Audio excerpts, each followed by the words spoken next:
పానీపూరి అంటే తెలియని వ్యక్తి లేడు. ప్రతి ఒక్కరూ దీన్ని ఇష్టపడతారు.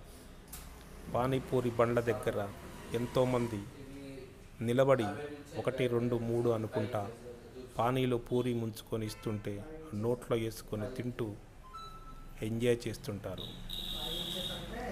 ఈ పానీపూరి ఎంత రుచిగా ఉంటుందంటే 5 తినాలనుకున్నవాడు 15 తినాలనుకున్నవాడు 20కి ఇలా పెంచుకుంటూనే పోతుంటాడు.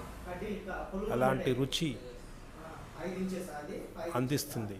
కానీ ఈ మధ్యన దీనివలన చాలామంది టైఫాయిడ్కు బారిన పడి ఆరోగ్యాలు పాడు చేసుకుంటున్నారు.